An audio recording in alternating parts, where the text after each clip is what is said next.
김순자 할머니는 오늘도 작은 아파트에서 하루를 시작합니다. 67세의 나이에도 불구하고 그녀의 손길은 여전히 부지런했어요.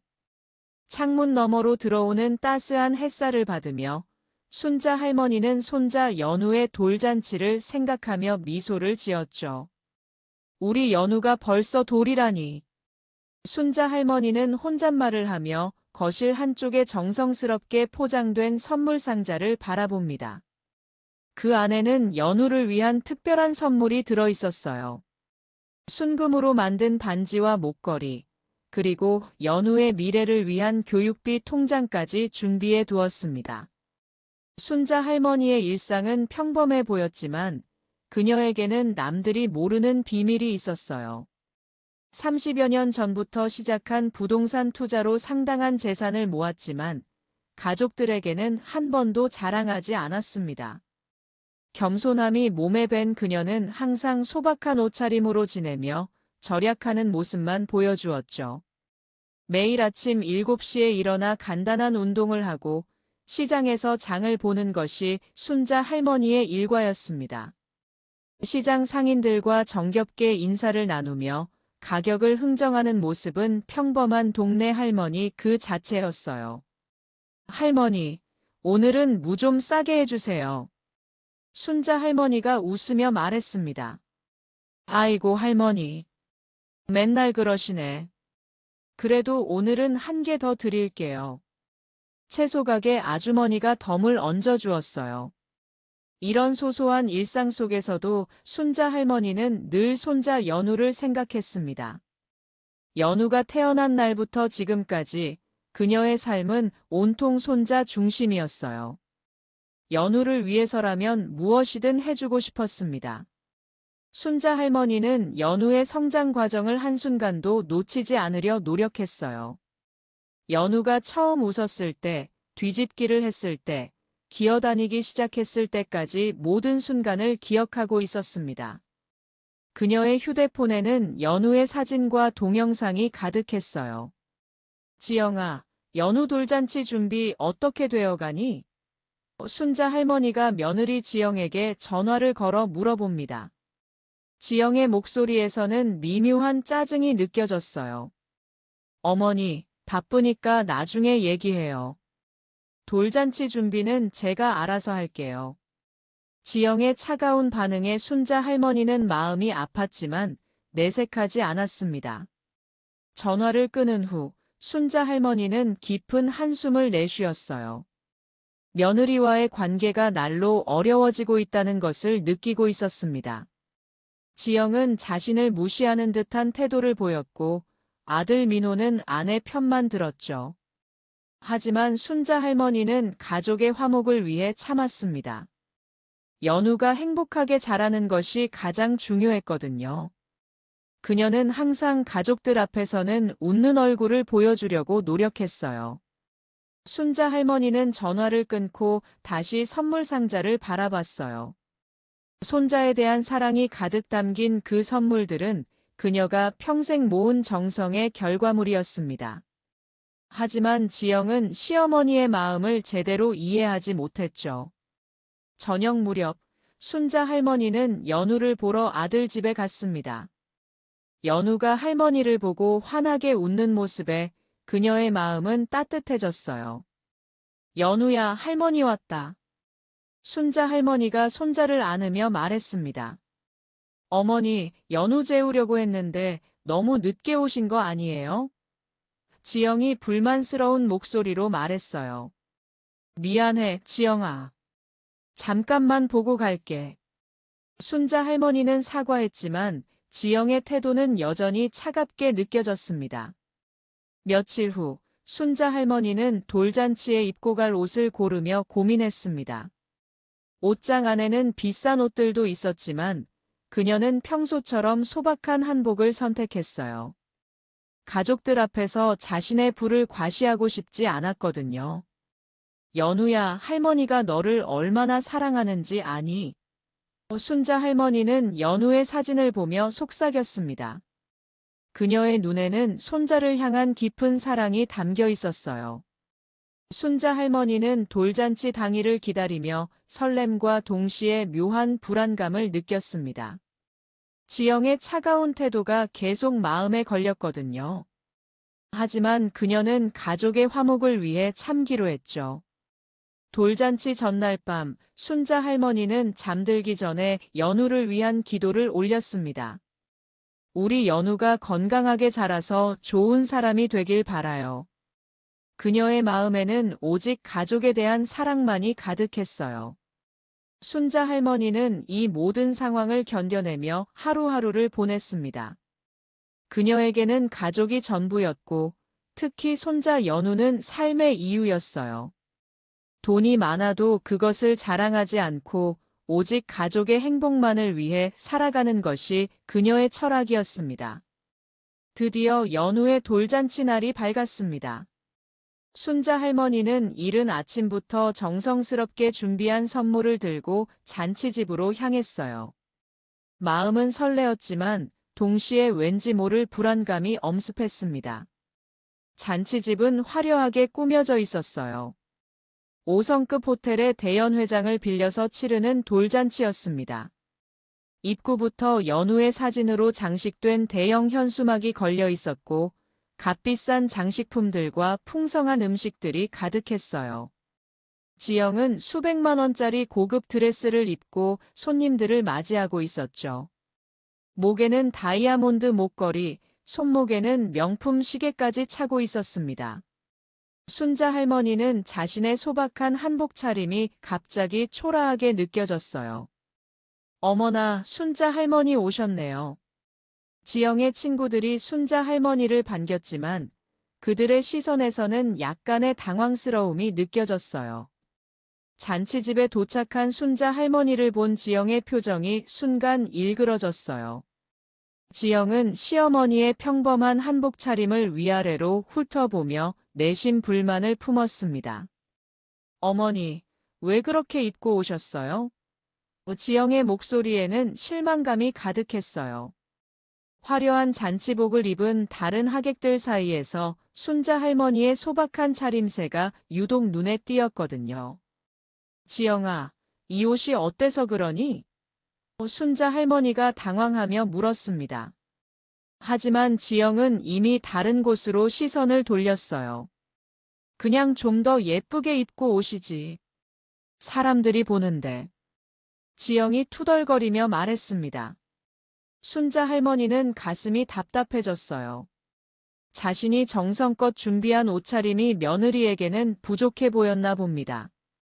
잔치장 안은 이미 많은 하객들로 가득했습니다.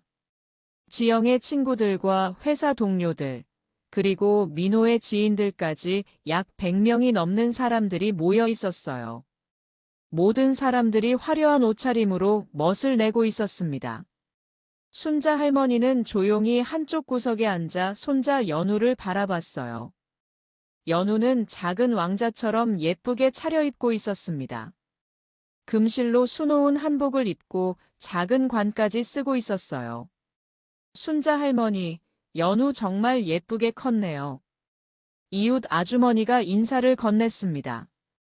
고마워요. 우리 연우가 건강하게 자라줘서 다행이에요. 순자 할머니가 미소를 지으며 답했어요. 하지만 지영은 시어머니와 이웃들이 대화하는 모습을 보며 불편해했어요. 화려한 잔치에 어울리지 않는 평범한 사람들이 눈에 거슬렸거든요.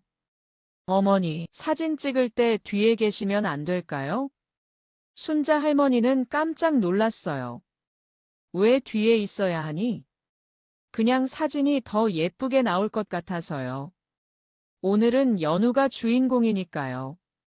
지영의 대답은 냉정했습니다. 드디어 연우의 돌잡이 시간이 되었습니다. 화려하게 장식된 상 위에는 책, 붓, 실, 돈, 활 등 전통적인 돌잡이 물건들이 놓여 있었어요. 사진작가와 비디오 촬영 기사까지 준비되어 있었습니다. 자, 이제 연우 돌잡이 시작하겠습니다. 사회자가 마이크를 잡고 말했어요. 순자 할머니는 손자의 중요한 순간을 가까이서 보고 싶어서 앞으로 나가려 했어요. 하지만 지영이 급히 다가와 그녀의 팔을 잡아막았습니다. 어머니, 뒤에서 조용히 계세요. 사진 찍을 때 보기 안 좋아요. 지영의 말에 주변 하객들이 술렁였어요. 순자 할머니의 얼굴이 순간 창백해졌습니다. 지영아, 내가 그렇게 창피하니? 순자 할머니의 목소리가 떨렸어요. 하지만 지영은 아랑곳하지 않고 계속 말했습니다. 어머니도 이해해 주세요. 오늘은 연우가 주인공인 날이잖아요. 너무 눈에 띄지 마세요. 하객들 사이에서 수군거리는 소리가 들렸습니다. 저런, 며느리가 시어머니를 저렇게 대해도 되나? 참 안 됐네, 할머니가. 요즘 젊은 사람들은 정말. 순자 할머니는 모든 시선이 자신에게 집중되는 것을 느꼈어요. 평생 이런 모욕을 당해본 적이 없었던 그녀는 충격에 빠졌습니다. 자신의 손자 돌잔치에서 이런 일을 당하다니 믿을 수 없었어요. 연우는 돌잡이 상 앞에 앉아 있었습니다. 잠시 두리번거리더니 책을 집어들었어요. 하객들이 박수를 치며 공부 잘하겠네. 학자가 되겠어. 하며 축하했습니다. 할머니, 연우가 책 잡았어요. 이웃 아주머니가 순자 할머니에게 말했어요. 하지만 순자 할머니는 멀리 떨어진 곳에서 손자를 바라볼 수밖에 없었어요. 연우가 돌잡이를 하는 중요한 순간을 제대로 보지도 못했습니다. 그럼 나는 어디에 있어야 하니? 순자 할머니가 간신히 목소리를 짜냈어요. 지영은 냉정하게 대답했습니다. 부엌 쪽에 계시면 될 것 같네요. 거기서 보시면 돼요. 순자 할머니는 믿을 수 없다는 표정으로 지영을 바라봤습니다. 자신의 손자 돌잔치에서 쫓겨나는 기분이었어요. 주변 사람들의 시선이 따가웠지만 그녀는 꾹 참고 뒤로 물러났습니다. 아들 민호는 이 모든 상황을 보고도 아무 말 하지 않았어요. 아내 편을 들 생각도 어머니를 감싸줄 생각도 없었습니다. 그는 회사 동료들과 술잔을 기울이며 이야기에 빠져 있었어요. 민호야, 너는 아무 말도 안 하니? 순자 할머니가 아들을 바라보며 물었습니다. 민호는 어색하게 웃으며 답했어요. 어머니, 오늘은 그냥 넘어가요. 지영이도 스트레스 받고 있어요. 순자 할머니는 아들마저 자신을 외면하는 것을 보며 절망했습니다. 평생 가족을 위해 살아온 자신이 이런 대우를 받는다니 너무나 서러웠어요. 식사 시간이 되자 하객들은 각자 자리에 앉아 음식을 먹기 시작했습니다. 순자 할머니는 맨 뒤쪽 구석 자리에 앉아야 했어요. 연우와는 멀리 떨어진 곳이었습니다. 할머니, 여기 앉으세요. 이웃 아주머니가 자리를 양보하려 했지만 순자 할머니는 그냥 그 자리에 앉았어요. 케이크 자르기 행사가 시작되었습니다. 지영과 민호가 연우를 안고 함께 큰 케이크를 자르는 모습을 사진작가가 열심히 찍고 있었어요. 순자 할머니는 멀리서 그 모습을 바라볼 수밖에 없었습니다. 할머니도 같이 사진 찍으시죠. 사진작가가 순자 할머니에게 말했어요.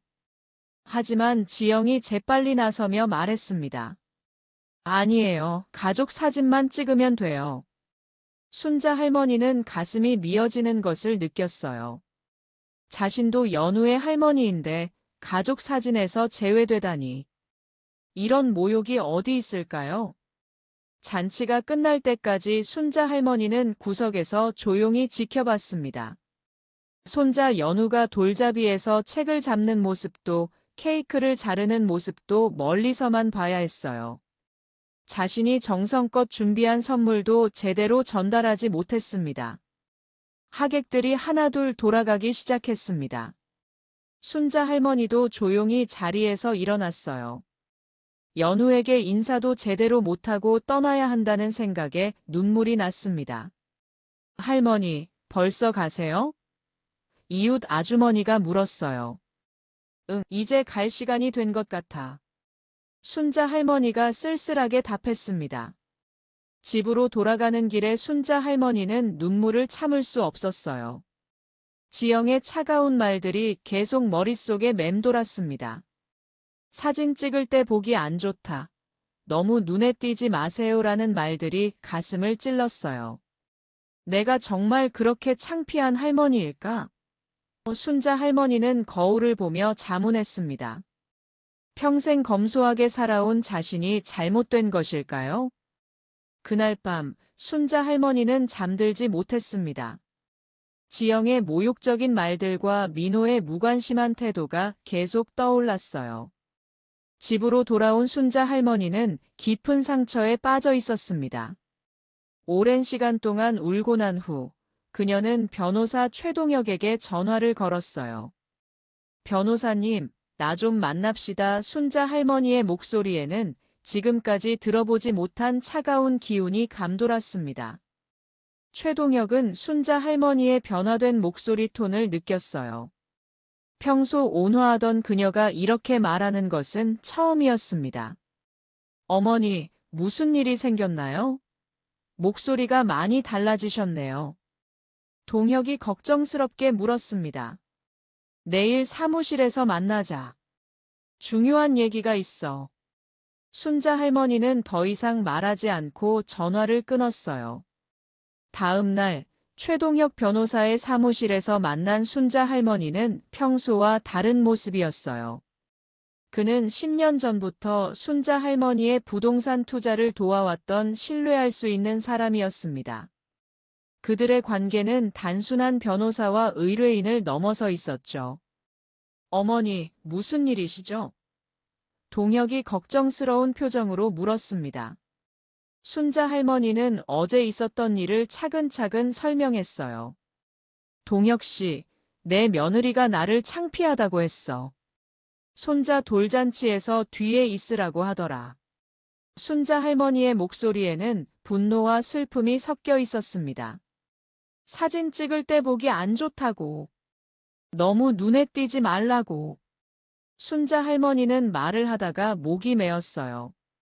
동혁은 이야기를 들으며 분노했어요. 어머니, 그런 말을 들으실 분이 아닌데요. 너무 속상하셨겠어요. 하객들이 다 보는 앞에서 나를 그렇게 대했어. 내가 뭘 잘못했는지 모르겠더라. 순자 할머니가 한숨을 내쉬며 말했습니다.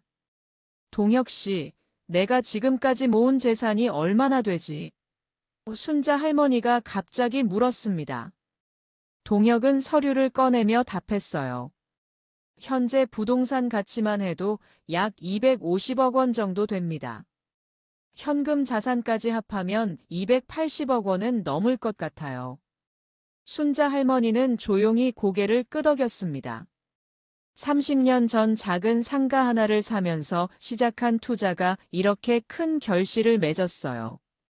강남 일대의 건물 여러 채와 아파트들, 그리고 각종 투자 수익까지 모든 것이 순자 할머니의 명의로 되어 있었습니다. 30년 전에 처음 투자를 시작했을 때를 기억하세요? 동혁이 물었습니다. 물론이지. 그때 강남이 개발되기 시작했을 때였어. 모든 사람들이 위험하다고 말렸지만 내 직감은 달랐어. 순자 할머니가 회상했습니다. 그때 순자 할머니는 남편이 남긴 적은 보험금으로 첫 투자를 시작했어요. 강남의 작은 상가 건물 하나를 샀는데 주변 사람들은 모두 무모하다고 했습니다. 하지만 그녀의 판단은 옳았어요. 그 상가 건물이 지금은 100억 원 가치가 되었죠. 동혁이 말했습니다. 맞아. 그 후로 계속 투자했지. 아파트도 사고 오피스텔도 사고. 순자 할머니는 자신의 투자 여정을 떠올렸습니다. 순자 할머니는 단순히 운이 좋았던 것이 아니었어요. 그녀는 시장을 면밀히 관찰하고 미래를 내다보는 뛰어난 안목을 가지고 있었습니다. 부동산 시장의 흐름을 읽고 적절한 시기에 사고 파는 능력이 탁월했죠. 매일 아침 신문을 꼼꼼히 읽고 정부 정책을 분석하며 개발 계획을 미리 파악하는 것이 그녀의 일상이었어요. 겉으로는 평범한 할머니였지만 속으로는 치밀하게 계산하고 있었습니다. 가족들은 모르시죠? 동혁이 조심스럽게 물었어요. 아무도 몰라. 나는 평생 검소하게 살아왔으니까. 순자 할머니의 목소리에는 씁쓸함이 배어 있었습니다. 순자 할머니는 의도적으로 자신의 부를 숨겨왔어요. 가족들이 돈 때문에 변할까봐 걱정했고 무엇보다 겸손하게 살고 싶었거든요. 하지만 그 결과 가족들은 그녀를 평범한 할머니로만 여겼습니다. 어머니, 그동안 정말 고생 많으셨어요. 혼자서 이 모든 걸 관리하시느라. 동혁이 감탄하며 말했습니다. 고생이 아니었어. 가족들을 위해서라면 뭐든 할 수 있었으니까. 순자 할머니가 답했습니다. 동혁은 서류를 정리하며 말했어요. 어머니께서 이렇게 성공할 수 있었던 건 남다른 안목과 끈기가 있었기 때문입니다. 평범한 할머니가 아니세요. 순자 할머니는 창문 밖을 바라보며 생각에 잠겼습니다. 지영이 자신을 창피하다고 했던 그 순간이 계속 떠올랐어요. 과연 자신이 정말 창피한 할머니일까요? 동혁 씨, 내가 결심한 게 있어. 순자 할머니가 천천히 입을 열었습니다. 이제는 진짜 모습을 보여줄 때가 된 것 같아. 동혁은 순자 할머니의 표정에서 뭔가 달라진 것을 느꼈어요. 지금까지 보지 못했던 강인한 면모가 드러나고 있었습니다. 어떤 결심이신지 말씀해 주세요. 동혁이 진지하게 물었습니다. 순자 할머니는 잠시 침묵했다가 입을 열었어요. 모든 재산을 정리할 거야. 지영이가 나를 그렇게 보고 싶어 한다면 정말 그런 할머니가 되어주지. 동혁은 놀란 표정을 지었습니다. 하지만 순자 할머니의 결심은 단단해 보였어요. 오랜 시간 쌓인 상처와 실망이 그녀를 이런 결정으로 이끌었던 것입니다. 어머니, 정말 그러시겠어요? 평생 모으신 재산인데. 동혁이 걱정스럽게 물었습니다. 이미 결정했어. 지영이와 민호에게 전 재산을 남겨줄 수 없어. 순자 할머니의 목소리에는 확고한 의지가 담겨 있었습니다. 다음 날 아침, 민호가 어머니를 찾아왔어요. 어제 일에 대해 사과하러 온 것 같았지만 그의 태도는 여전히 미지근했습니다. 진심으로 잘못을 인정하기보다는 이를 넘어가려는 모습이 역력했어요. 어머니, 돌잔치에서 지영이가 좀 그랬나 봐요. 이해해 주세요. 민호의 말에는 진정성이 느껴지지 않았어요. 순자 할머니는 아들을 바라보며 실망스러운 표정을 지었습니다. 민호야, 내가 그런 아들이었구나. 어머니, 무슨 말씀을 그렇게 하세요? 민호가 당황하며 물었습니다. 내 아내가 나를 그렇게 대하는데도 한마디 못하니? 순자 할머니의 목소리에는 깊은 실망이 담겨 있었습니다. 하객들이 다 보는 앞에서 나를 모욕했는데도. 민호는 머리를 극적이며 답했어요. 어머니도 이해해 주세요.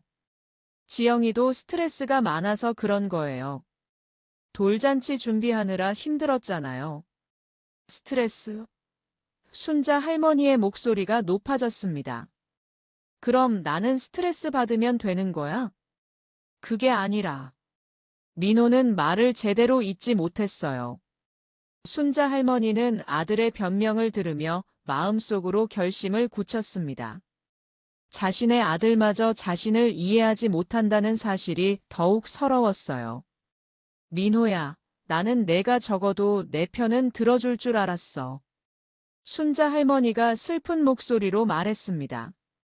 어머니, 편을 드는 게 아니라 서로 이해하면서 살아야죠. 민호의 대답은 여전히 회피적이었습니다. 서로 이해? 순자 할머니가 비웃었습니다. 지영이는 나를 이해하려고 노력했니? 돌잔치에서 나를 뒤로 밀어내면서. 민호는 할 말을 찾지 못했어요.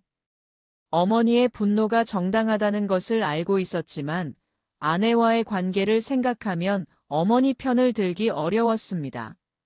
순자 할머니는 더 이상 말하지 않았어요.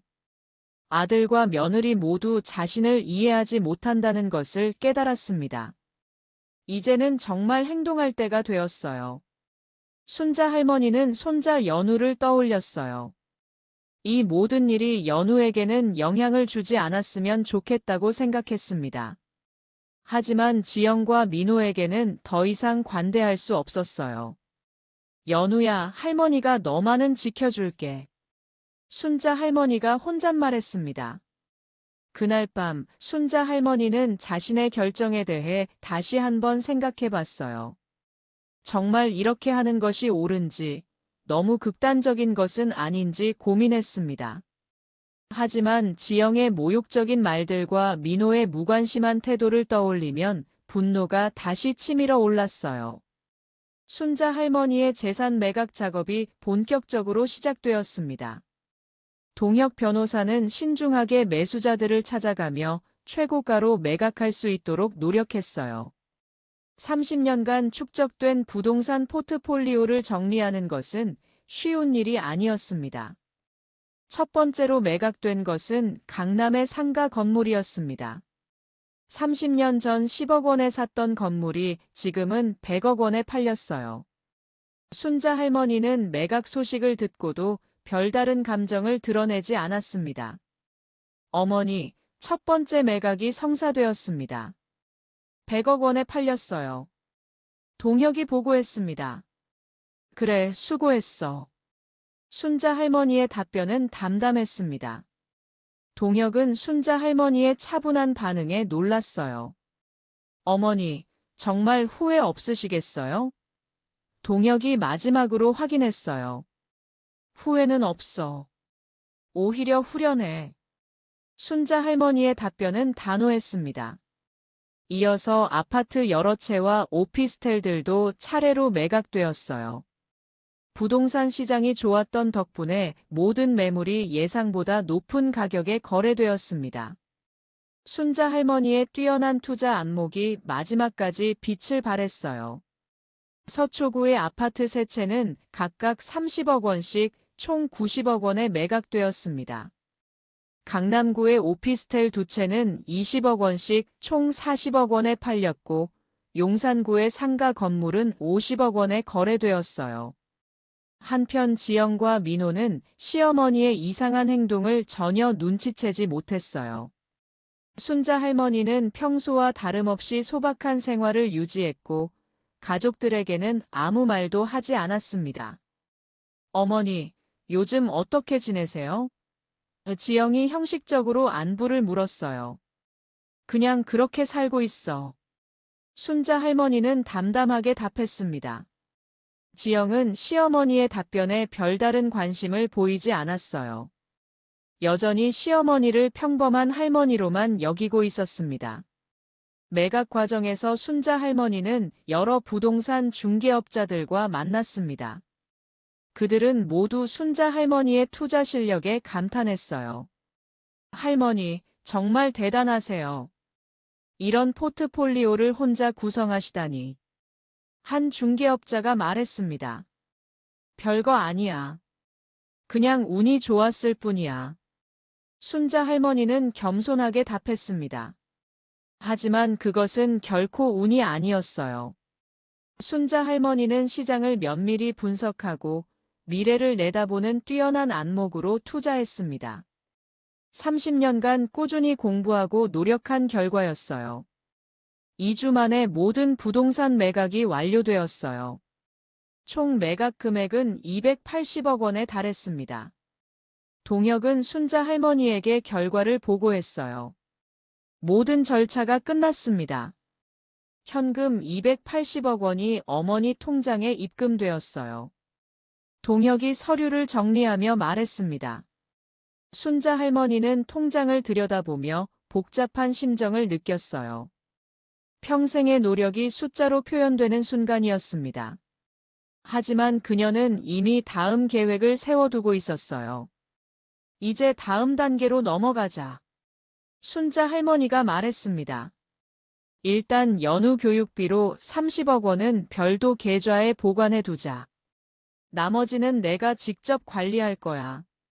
순자 할머니의 지시에 따라 동혁은 계좌를 분리했습니다. 순자 할머니는 이제 진짜 계획을 실행할 준비가 되었어요. 지영과 민호에게 진실을 알려줄 시간이 다가오고 있었습니다. 매각 과정에서 순자 할머니는 많은 것을 깨달았어요. 돈이 있을 때와 없을 때의 사람들 태도 변화, 그리고 진정한 가족의 의미에 대해 생각해 볼 수 있었습니다. 동혁 씨, 사람들이 나를 어떻게 생각하는지 알겠더라. 순자 할머니가 말했습니다. 어떻게 생각한다는 말씀이세요? 동혁이 물었습니다. 돈이 있을 때는 대단하다고 하고 없을 때는 평범하다고 하지.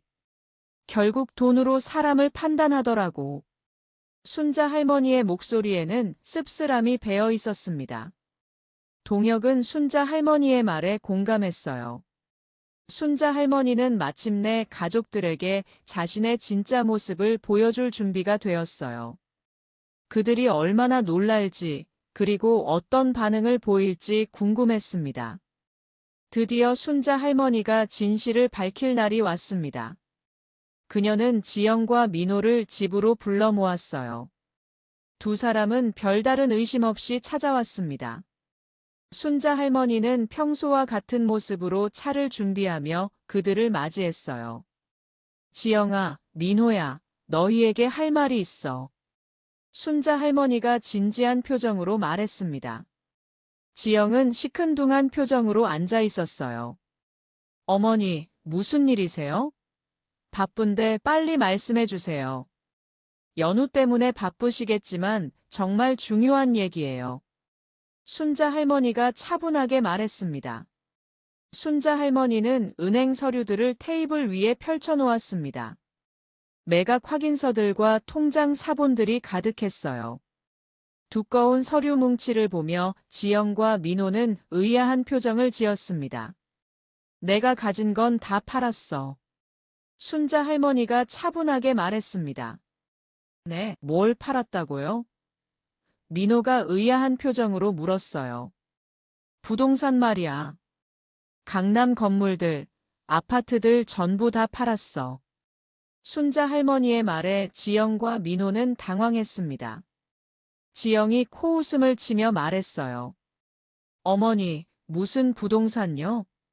저희가 모르는 부동산이 있었나요? 설마 전세금 얘기하시는 건 아니죠? 전세금이 아니야. 순자 할머니가 단호하게 말했습니다. 민호도 어리둥절한 표정으로 물었어요.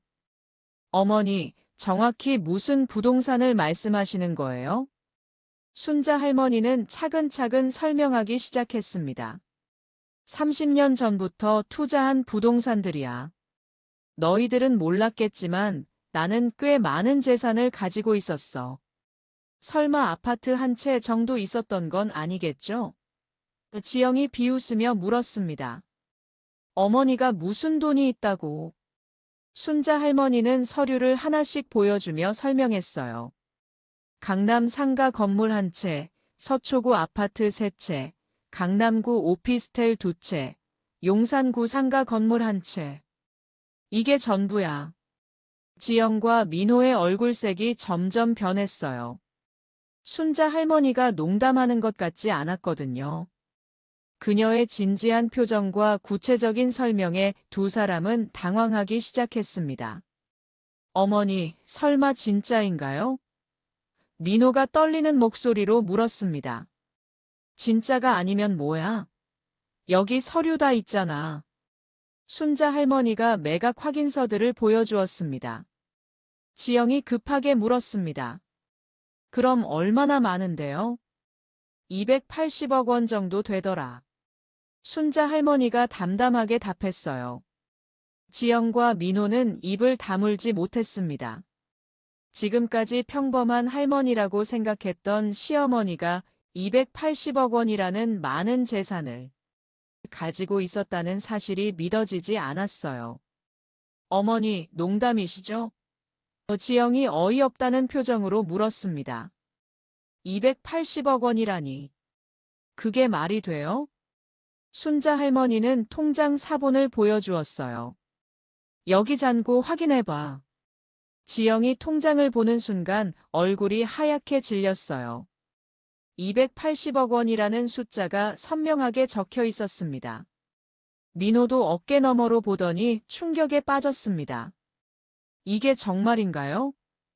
민호가 떨리는 목소리로 물었습니다. 가짜 통장이라도 만들었다고 생각하니? 순자 할머니가 차갑게 말했습니다. 지영이 갑자기 무릎을 꿇으며 말했어요. 어머니, 그럼 왜 그동안 아무 말씀 안 하셨어요? 말할 필요가 없었으니까. 순자 할머니가 답했습니다. 그런데 연우 돌잔치에서 지영이가 나를 창피하다고 했잖아. 지영은 얼굴이 창백해졌어요. 어머니, 그때는 제가 제가 몰랐어요. 몰랐다고? 순자 할머니가 목소리를 높였습니다. 돈이 있는지 없는지가 중요한 거야? 나는 연우의 할머니인데 돈이 없으면 창피한 할머니가 되는 거야? 그게 아니라. 지영이 말을 더듬었습니다. 실수가 아니었어. 지영이는 진심으로 나를 창피하다고 생각했으니까. 순자 할머니가 말을 끊었습니다. 사진 찍을 때 보기 안 좋다면서 뒤로 밀어냈잖아. 민호도 뒤늦게 상황을 깨달았어요. 어머니, 정말 죄송해요. 제가 지영이를 못 말렸어요. 그때 넌 아무 말도 안 했잖아, 민호야. 순자 할머니가 차갑게 말했습니다. 내 아내가 나를 모욕하는데도 모른 척했어. 지영이 갑자기 무릎을 꿇으며 말했어요. 어머니, 제가 정말 잘못했어요. 그때 제가 미쳤었어요. 용서해 주세요. 전 재산을 팔아버렸으니 이제 너희에게 남는 건 없다. 순자 할머니가 일어서며 말했습니다. 민호도 급히 무릎을 꿇었어요. 어머니, 정말 잘못했어요. 용서해 주세요. 다시는 그런 일 없을게요. 하지만 순자 할머니의 마음은 이미 돌이킬 수 없을 만큼 상처받은 상태였습니다. 이제 와서 사과해도 소용없어. 나는 이미 결정했어. 어머니, 제발 한 번만 용서해 주세요. 지영이 울먹이며 매달렸습니다. 정말 제가 잘못했어요. 앞으로는 진짜 잘할게요. 용서? 순자 할머니가 냉정하게 답했습니다. 지영이가 나를 그렇게 대할 때는 생각 안 했으면서 하객들 앞에서 나를 모욕할 때는 용서 생각 안 했잖아. 그럼 그 돈은 어떻게 하실 거예요? 지영이 떨리는 목소리로 물었습니다. 순자 할머니는 냉정하게 답했어요. 그건 나 혼자 결정할 일이야. 너희들은 신경 쓰지 마. 어머니, 제발 다시 생각해 주세요. 민호가 애원했습니다. 저희가 정말 잘못했어요. 기회를 한 번만 더 주세요. 다시 생각하라고. 순자 할머니의 목소리에는 분노가 가득했습니다. 지영이가 나를 모욕할 때는 생각 안 했으면서 연우 돌잔치에서 나를 뒤로 밀어낼 때는 지영과 민호는 계속 사과했지만 순자 할머니의 마음은 움직이지 않았어요.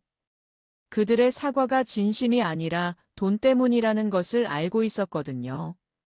어머니, 정말 저희가 잘못했어요. 앞으로는 잘할게요. 지영이 계속 매달렸습니다. 이미 늦었어. 지영이가 나를 어떻게 생각하는지 이미 알았으니까. 그날 밤 지영과 민호는 충격에 빠져 잠들지 못했어요. 시어머니가 이렇게 큰 재산을 가지고 있었다는 사실과 그 재산을 모두 처분했다는 사실에 경악했습니다. 지영아, 우리가 큰일 났어. 민호가 한숨을 쉬며 말했습니다. 280억 원이라니. 믿어져요? 시어머니가 그런 큰 부자였다니. 지영이 멍한 표정으로 말했습니다. 일주일 후 순자 할머니는 놀라운 결정을 내렸습니다. 동혁 변호사와 함께 여러 자선단체를 찾아다니며 기부 계획을 세웠어요. 이것이 그녀가 진짜 원했던 일이었습니다. 어머니, 정말 250억 원을 기부하시겠어요? 동혁이 확인했습니다. 그래, 연우 교육비 30억 원만 빼고 나머지는 모두 기부할 거야. 순자 할머니의 결심은 확고했어요. 동혁은 순자 할머니의 결정에 감동했지만 동시에 걱정도 되었습니다. 어머니, 정말 큰 결정이네요. 한 번 더 생각해 보시는 게. 이미 충분히 생각했어. 순자 할머니가 단호하게 말했습니다. 돈이 내게 진짜 행복을 가져다 주지 못했으니까. 첫 번째 기부처는 어린이 재단이었습니다. 100억 원을 기부해서 어려운 환경의 아이들을 돕기로 했어요. 어린이 재단 사무실에서 만난 관계자들은 순자 할머니의 기부 의사를 듣고 깜짝 놀랐습니다. 할머니, 이렇게 큰 기부를 해주셔서 정말 감사합니다. 많은 아이들이 도움을 받을 수 있을 거예요. 순자 할머니는 미소를 지으며 답했어요. 돈은 나누어야 의미가 있어요. 혼자 가지고 있으면 무슨 소용인가요? 할머니의 마음이 정말 숭고하세요. 재단 관계자가 감동하며 말했습니다. 이 기부금으로 수많은 아이들이 교육 기회를 얻고 꿈을 키울 수 있을 거예요. 두 번째로는 노인복지관에 75억 원을 기부했습니다. 자신과 같은 어르신들이 편안한 노후를 보낼 수 있도록 도움을 주고 싶었어요. 할머니 덕분에 많은 어르신들이 행복해 하실 거예요. 복지관 관장이 고마워했습니다. 나도 늙은이니까 어르신들의 마음을 알아요. 순자 할머니가 말했습니다. 외롭고 힘든 분들이 조금이라도 위안을 받으셨으면 좋겠어요. 마지막으로 75억 원은 교육장학재단에 기부했습니다. 가난한 학생들이 공부할 수 있도록 돕고 싶었거든요. 할머니의 마음이 미래의 인재들을 키우는데 큰 도움이 될 거예요. 재단 이사장이 말했습니다. 경제적 어려움 때문에 공부를 포기하는 학생들이 없어질 거예요. 교육이 가장 중요해요. 순자 할머니가 진심으로 말했습니다. 가난해도 공부할 기회는 있어야 하니까요. 기부를 마친 순자 할머니는 작은 원룸으로 이사했습니다. 더 이상 큰 집이 필요하지 않았어요. 소박한 생활을 시작한 것입니다. 어머니, 정말 괜찮으세요? 동혁이 걱정스럽게 물었습니다. 이런 작은 집에서 사시기에는 지금이 가장 편해. 순자 할머니는 진심으로 답했어요. 무엇보다 마음이 가벼워졌어. 더 이상 돈 때문에 고민할 필요도 없고. 원룸은 작았지만 깔끔하게 정리되어 있었습니다. 필요한 것들만 간단히 갖춘 소박한 공간이었어요. 순자 할머니는 이런 단순한 삶이 오히려 마음을 평온하게 해준다고 느꼈습니다. 지영과 민호는 어머니의 결정을 뒤늦게 알고 충격에 빠졌습니다. 하지만 이미 모든 것이 끝난 후였어요. 기부 증서를 받은 순자 할머니는 환하게 웃었습니다. 오랜만에 느끼는 진정한 행복이었어요. 돈보다 소중한 것이 무엇인지 깨달은 순간이었습니다. 이제야 진짜 자유로워진 기분이야. 순자 할머니가 말했습니다. 어머니, 정말 대단하세요. 많은 분들이 어머니 덕분에 행복해질 거예요. 동혁이 감탄하며 말했습니다. 순자 할머니는 이제 진정한 자유를 얻었습니다. 더 이상 가족들의 눈치를 보지 않아도 되었고, 자신이 원하는 대로 살 수 있게 되었어요. 이제 정말 내가 원하는 일을 할 수 있겠어. 순자 할머니는 자원봉사 활동을 시작했어요. 기부한 어린이 재단에서 아이들을 돌보는 일을 하기로 했습니다. 돈으로는 얻을 수 없는 진정한 보람을 느끼고 싶었거든요. 1년이 흘렀습니다. 순자 할머니는 자원봉사 활동으로 보람찬 나날을 보내고 있었어요. 어린이 재단에서 아이들을 돌보는 일이 그녀에게는 큰 기쁨이었습니다. 매일 아침 9시면 어린이 재단으로 향하는 순자 할머니의 발걸음은 가벼웠어요. 280억 원을 가지고 있을 때보다 훨씬 행복했습니다. 할머니, 오늘도 와주셔서 고마워요. 아이들이 순자 할머니를 반겼습니다. 고마워할 건 내가 해야지. 너희들이 있어서 할머니가 행복해. 순자 할머니는 진심으로 말했어요. 아이들과 함께 책을 읽고 놀이를 하고 간식을 나누는 시간들이 순자 할머니에게는 무엇보다 소중했습니다. 돈으로는 살 수 없는 진정한 기쁨이었어요. 한편 지영은 시어머니 없이 아이를 키우는 어려움을 절실히 느끼고 있었습니다. 연우가 아플 때마다 할머니가 계셨으면이라는 생각이 들었어요. 어느 날 밤, 연우가 고열에 시달리며 울고 있었습니다. 지영은 밤새 간병하며 지쳐갔어요. 이런 때 시어머니의 도움이 절실했습니다. 할머니가 계셨으면 이런 일 없을 텐데. 지영이 혼잣말을 했습니다. 할머니는 연우가 아플 때 어떻게 해야 하는지 다 아시는데. 민호도 어머니 없이 사는 것이 얼마나 어려운지 깨달았어요. 아이를 키우는 것부터 집안일까지 모든 것이 힘들었습니다.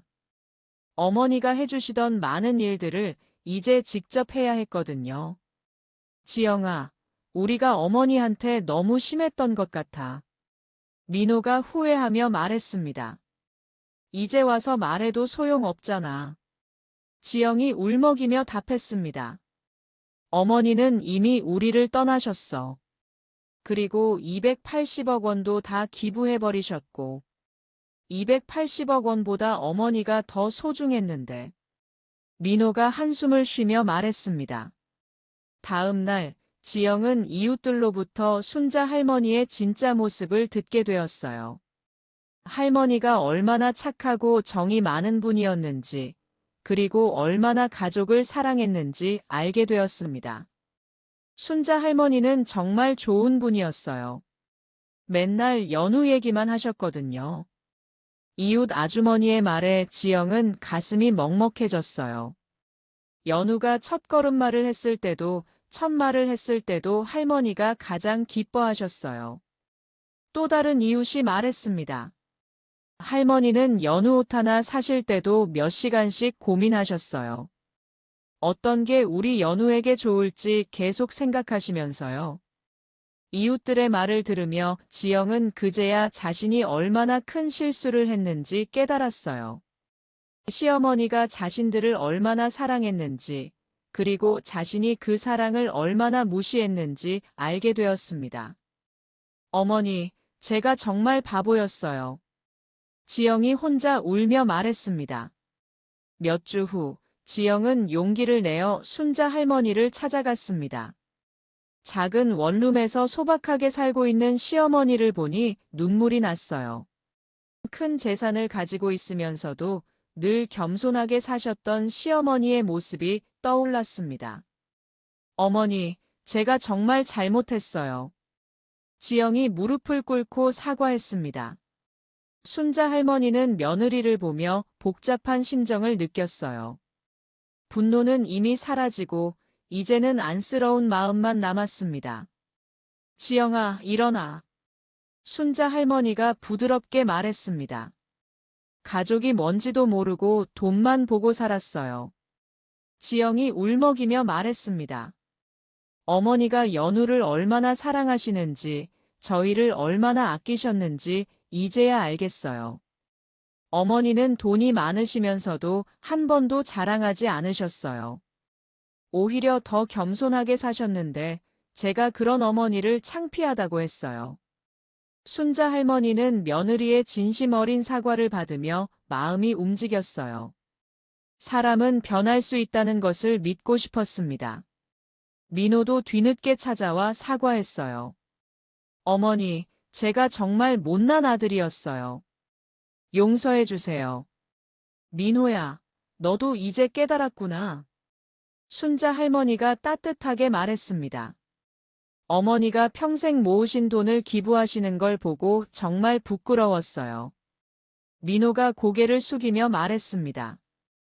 어머니는 진짜 대단한 분이세요. 그때 연우가 할머니를 향해 손을 뻗으며 웃었습니다. 할머니. 연우의 맑은 웃음소리에 순자 할머니의 마음이 녹아내렸어요. 연우야, 할머니가 그리웠니? 순자 할머니가 손자를 안으며 말했습니다. 지영은 시어머니의 품에서 펑펑 울었어요. 어머니, 정말 죄송해요. 앞으로는 진짜 가족처럼 살게요. 지영아, 민호야, 이제 진짜 가족이 되자. 순자 할머니가 두 사람을 안으며 말했습니다. 연우가 순자 할머니에게 뽀뽀를 해주었습니다. 이제 세 사람은 진정한 가족의 의미를 깨달았습니다. 돈이 아니라 서로를 향한 사랑과 존중이 가족을 만든다는 것을 알게 되었어요. 가족들은 이제 진정한 행복을 찾았습니다. 물질적 풍요보다 마음의 평안과 서로를 아끼는 마음이 더 중요하다는 것을 깨달았어요. 순자 할머니의 희생과 사랑이 결국 모든 사람을 변화시킨 것입니다. 지영은 이제 시어머니를 진심으로 존경하게 되었고, 민호도 어머니의 사랑을 깊이 이해하게 되었습니다. 연우는 할머니의 사랑 속에서 건강하게 자라고 있어요. 순자 할머니는 기부를 통해 더 많은 사람들에게 희망을 전했고, 그 과정에서 자신도 진정한 행복을 찾았습니다. 가족들과의 화해를 통해 모든 것이 원래 자리로 돌아왔어요. 오늘 이야기 어떠셨나요? 구독과 좋아요는 잊지 마시고 소중한 댓글 하나가 정말 큰 힘이 됩니다. 시청해주셔서 진심으로 감사드립니다.